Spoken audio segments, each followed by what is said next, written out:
For the latest film interviews, reviews, and everything making news in pop culture, subscribe to Film Companion now. You just won't die, a character says to John Kelly, the hero of Without Remorse. Actually, he can't. Because John is a Navy SEAL played by Michael B. Jordan, whose exquisitely chiseled body constitutes its own weapon. From the first few minutes of the film to the last, John risks his life. His preferred modus operandi is to put himself in the exact same danger that he puts the bad guys in. At one point, he sets a car on fire and then sits in the back seat asking questions. No prizes for guessing if John makes it out alive. Without Remorse is an adaptation of Tom Clancy's best-selling 1993 novel. It's the origin story showing us how John Kelly becomes John Clark, one of Clancy's most popular characters, who has been played earlier by William Dafoe in Clear and Present Danger and Liev Schreiber in The Sum of All Fears. I haven't read Without Remorse and I'm not very familiar with the Clancy universe, which includes books, films, video games and television series, so I went in bias-free.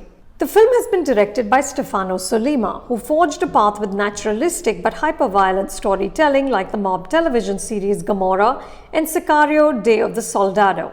Without Remorse has been co-written by Taylor Sheridan, who scripted both the Sicario films and Hell or High Water. In other words, this is exactly the A-list crew you need to deliver a cracker of a thriller about geopolitics, conspiracy, murky morals, the call of duty. That doesn't happen. What the film does manage to do is construct a compelling central character who seems human despite the superhuman antics. Jordan has the acting chops to lift cliched scenes, including ones with the pregnant wife who must be sacrificed. He finds the fragility in John Kelly's armor and brings intelligence and empathy to the role. Sollima consistently reiterates his vulnerability, so John gets shot, he cries. In a long underwater sequence, he comes up for air. There's no James Bond slickness about him. John comes off like a wounded animal, raging against his loss and willing to do whatever it takes to mete out punishment. As he says, the contract's broken, they're going to play by my rules now, I'll show them what a pawn can do to a king. This isn't the most original setup, but Sollima shakes it up by giving us a woman as John's commander, which hasn't happened in the army yet, but it's satisfying to see on screen. Jodie Turner-Smith is the steely Karen Greer who goes into combat with John. She's as tough as the men around her. Their relationship is one of equals. Sollima makes sure to show us that despite John's physical strength, she can bring him to his knees.